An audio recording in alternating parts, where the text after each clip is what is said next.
الحمد لله والصلاة والسلام على رسول الله وعلى آله وصحبه ومن والاه ما توفيق ولا تصام إلا بالله عليه توكلت وأنيب. Chers frères, chers sœurs, salam alaikum wa rahmatullah. Comme vous avez pu le constater, le mois de Ramadan est à nos portes. Y avons-nous pensé? En sommes-nous conscients? Avons-nous pris conscience de l'importance, de la valeur de ce mois béni? Comment, dans notre contexte, se préparer moralement et spirituellement pour mieux être et mieux servir durant ce mois béni, pour mieux accueillir cet invité, cet hôte qui est le mois de Ramadan. Dans le hadith rapporté par Ibn Khuzayma dans son authentique, son Anas radiallahu anhu, le compagnon du prophète sallallahu alayhi wa sallam, disait: lorsque les compagnons du prophète Muhammad sallallahu alayhi wa sallam apercevaient le croissant du mois de Sha'ban, ils se penchaient sur la lecture du Coran. Les musulmans versaient leur zakat afin de permettre aux nécessiteux de jeûner le mois de Ramadan dans de bonnes conditions. Les prisonniers de délits mineurs sont amnistiés, leur donnant l'occasion de se racheter, de rectifier le tir, de réaliser leur mutation éthique. Les commerçants se dépêchaient pour finaliser leurs transactions, et dès qu'ils apercevaient le croissant du mois de Ramadan, ils se purifiaient et redoubler d'efforts en termes d'adoration, en termes de bonté, en termes de générosité. Comment pour nous, dans notre contexte, dans notre cadre de vie qui ne laisse pas beaucoup de place pour l'être, comment profiter de ces instants bénis? Comment se préparer pour, moralement et spirituellement, pour tirer le maximum de profit de ce mois sacré? Alors, quelques éléments de réponse. La première des choses, il faut prendre conscience de la valeur du temps, de la valeur de ce mois béni. Le mois de Ramadan, comme vous le savez, mes chers frères et sœurs, est un mois béni, est un mois très important, est un mois de piété et de générosité. Ibn Khuzayma rapporte selon Abu Mas'ud al-Ghifari qu'il a entendu dire le prophète sallallahu alayhi wa sallam alors que le Ramadan était en cours: si les gens savaient ce qu'est réellement Ramadan, en termes de bonté, en termes de flot d'amour et de paix intérieure, ma communauté aurait souhaité que toute l'année serait Ramadan. Dans un autre hadith aussi authentique rapporté par Ibn Khuzayma, le prophète sallam interrogea les compagnons 3 fois de suite en leur posant la question: savez-vous ce qui vous accueille et ce qui vous accueille? Omar al-Khattab disait: est-ce une nouvelle révélation au prophète? Il a dit non. Est-ce un ennemi qui rôde autour de nous? Il a dit non plus.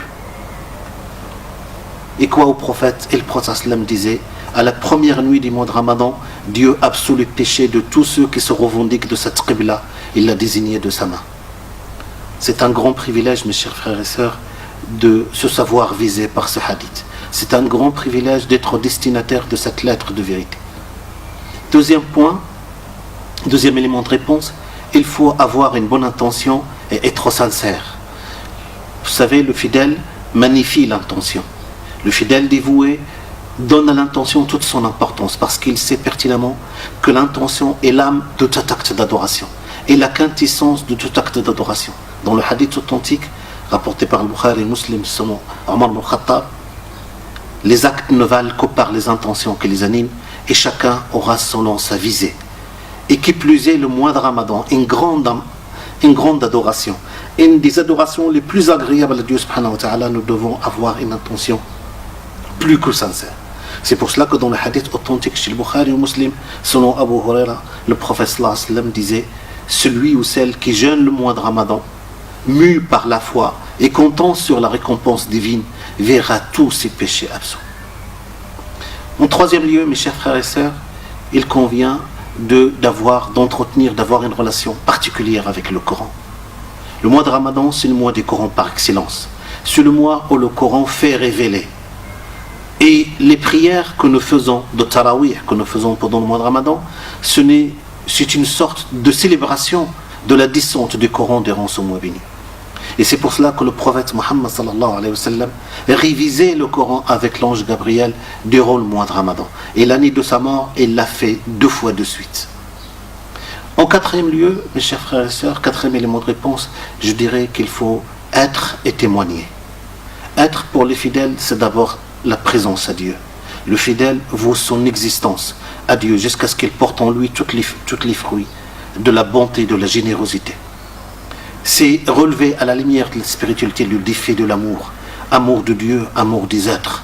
C'est préparer la terre pour qu'il reçoive la semence. Être, c'est préparer son cœur pour qu'il va à la rencontre des messages afin de mieux porter la responsabilité des témoignages. Témoigner pour le fidèle, le mois de Ramadan est une occasion pour témoigner de sa foi, pour cheminer vers Dieu de la façon la plus agréable possible, la plus pieuse possible.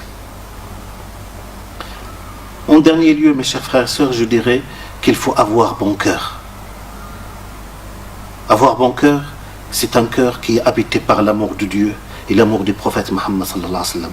Un cœur qui n'en veut à personne, si ce n'est à son propre ego.